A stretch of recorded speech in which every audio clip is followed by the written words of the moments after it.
جس کو رمضان ملے وہ روزہ رکھے۔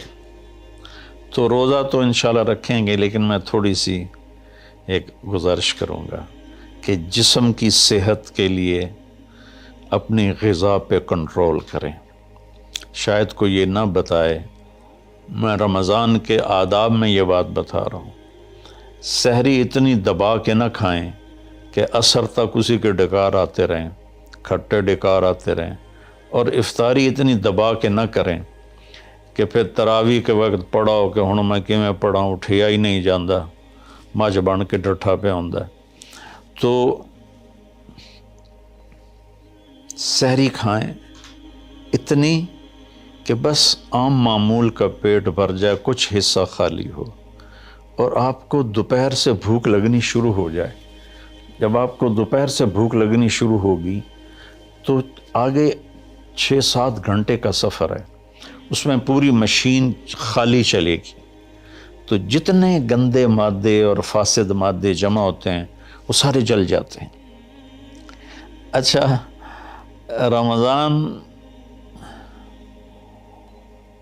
کے دونوں طرف معنی آتے ہیں، وہ میں بتاتا ہوں، ابھی میں جسمانی بتا رہا ہوں۔ اچھا، ایک اور بھی بڑا خوبصورت رمضان کا معنی ہے۔ اللہ کے نبی نے فرمایا کہ یہ نہ کہا کرو رمضان آ گیا اور رمضان چلا گیا، کہو رمضان کا مہینہ آ گیا، رمضان کا مہینہ چلا گیا، چونکہ رمضان اللہ کا نام ہے، رمضان اللہ کا نام ہے۔ اللہ اس میں اپنے بندوں کے گناہوں کو جلا دیتا ہے، تو اس لیے یہ تفسیر رازی کی روایت بیان کر رہا ہوں، اس کی صحت اور ضعف کے بارے میں مجھے نہیں پتہ۔ تو رمضان کہتے ہیں جلا دینا، جلا دینا یا جل جانا۔ تو جب آپ کا فاقہ 12 بجے سے شروع ہو جائے گا اور 6-6:30 بجے تک چلے گا، تو آپ کے جسم کا ایک ایک خلیہ گرم ہو جائے گا اور اس میں سے بھاپ نکلے گی، اور آپ کے جسم کی گندگی پورے سال کی جو جمع ہے وہ جلنا شروع ہوگی۔ پھر آپ افطاری جب کریں تو سنبھل کے کریں، ٹھنڈا برف سے بھرا ہوا پانی اور روح افزا اور جام شیریں اور دودھ سوڈا، اور اس میں برف کے اتنے بڑے بڑے ڈلے ڈال کے جب آپ پیتے ہیں تو سارے دن کے روزے کا جسمانی فائدہ فوت ہو جاتا ہے، ختم ہو جاتا ہے۔ سنبھل کے پانی پئیں اور روم ٹمپریچر کا پانی پئیں۔ اس وقت معدہ گرم ہوتا ہے، اس میں ٹھنڈی بلا ڈالنا، اور پھر آپ اس پر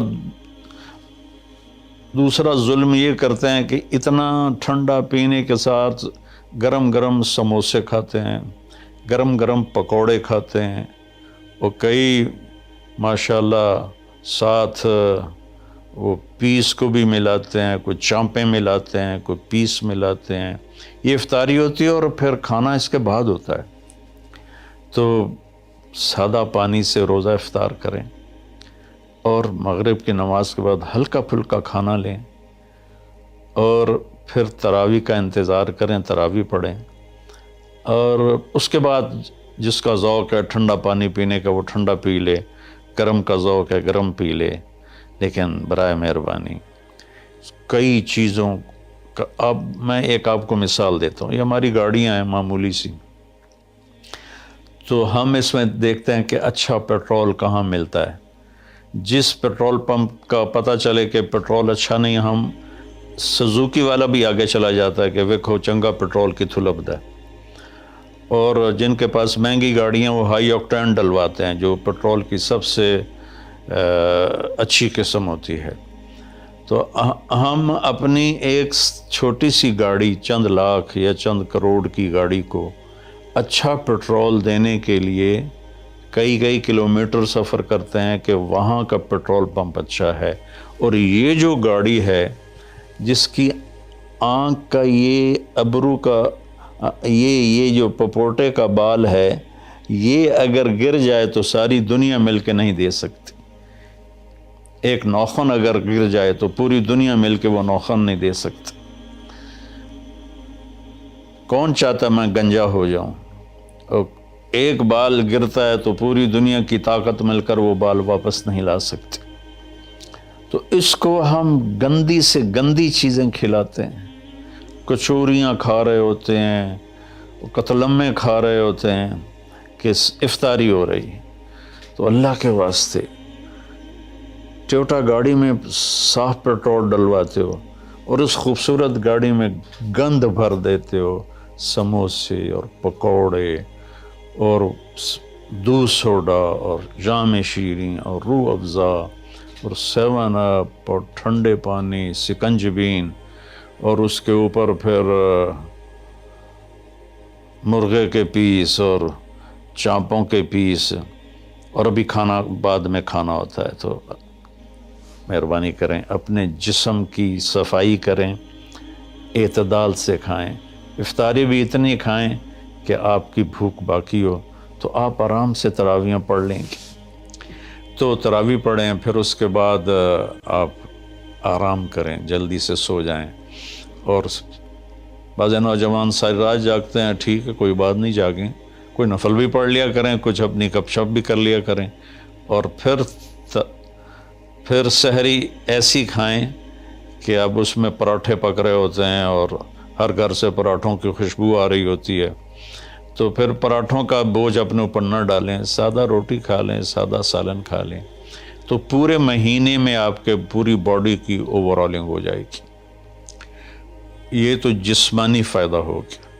روحانی لحاظ سے کیا ہے؟ شہر رمضان، رمضان جل جانا، جلا دینا، رمضان کا مہینہ۔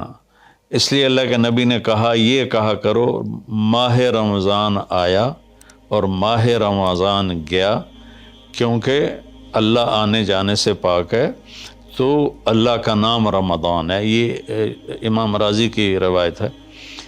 تو یہ نہ بھی ہو تو رمضان میں جلنے کا مطلب کیوں ہے؟ اسی مہینے کے ساتھ کیوں ہے کہ ہر روزے کے ساتھ اللہ اس کے گناہ معاف کرتا ہے، اس کے گناہوں کو جلاتا ہے، اس کی بھوک کی آگ میں جلاتا ہے، جلاتا ہے، جلاتا ہے۔ آخری روزے اللہ تعالیٰ کیا کرتے ہیں کہ اس کے سارے گناہوں کو جلا کے راکھ کر دیتے ہیں اور اپنی رحمت۔ اچھا، رمضان کا مطلب بارش بھی ہے، جو سبحان، عربی بھی عجیب زبان ہے۔ رمضان کا مطلب بارش بھی ہے، رمضان کا مطلب اگر رمضا مصدر ہو، رمضا، تو یہ بارش کا مطلب ہے، رمضا ہو تو یہ جلانے کا مطلب ہے۔ سبحان اللہ، کہ رمضان ایسا مہینہ ہے کہ اس میں ایسی رحمت کی بارش ہوتی ہے، سارے گناہ دھل جاتے ہیں۔ رمضان ایسا مہینہ ہے کہ اس میں ایسی اللہ کی رحمت متوجہ ہوتی ہے کہ سارے گناہ جل کے راکھ ہو جاتے ہیں، ہوا میں اڑا دیے جاتے ہیں راکھ کی طرح۔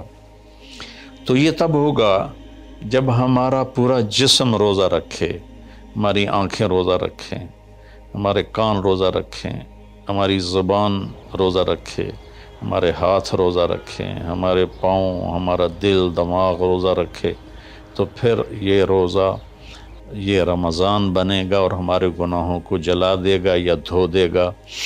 اور اس میں خاص طور پر اللہ کے نبی نے فرمایا کہ شراب پینے والا توبہ کر لے، چونکہ شرابی کی بخشش نہیں ہوتی رمضان میں۔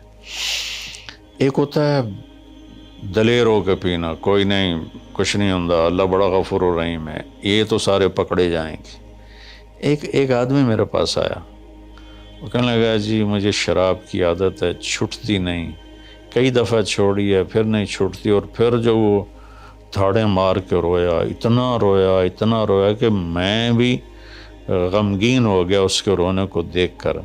اس کا معاملہ اور ہے، تو اس پر اللہ کی رحمت نازل ہو جائے گی، چونکہ جو توبہ کرتا رہتا ہے پھر اس سے ٹوٹ جاتی ہے، وہ دن میں 70 دفعہ بھی توڑے گا اور توبہ کرے گا تو اللہ کے ساتھ دوستی باقی رہے گی۔ تو ایک شرابی ہے تو اللہ کے واسطے چھوڑ دے۔ ماں باپ کو دکھ، عق الوالدین، ماں باپ کی نافرمانی نہیں فرمایا، ماں باپ کو پرزے کر دینا۔ نافرمانی تھوڑی بہت ہر بچے سے ہو جاتی ہے، لیکن ایسی نافرمانی کہ ماں باپ کا دل ٹکڑے ٹکڑے ہو جائے، اس کو کہتے ہیں عقوق الوالدین، عاق لوالدیہ۔ جو ماں باپ کے دل کو ٹکڑے ٹکڑے کر دے، اس کی بھی بخشش نہیں ہوتی۔ تو مشاحن جو دل میں کینہ پال کے رکھتا ہو کسی کے لیے، اور بغض رکھتا ہو کسی کے لیے، نفرت رکھتا ہو کسی کے لیے، حسد رکھتا ہو کسی کے لیے، ایک اس دل پر اللہ کی رحمت کی نظر نہیں پڑتی۔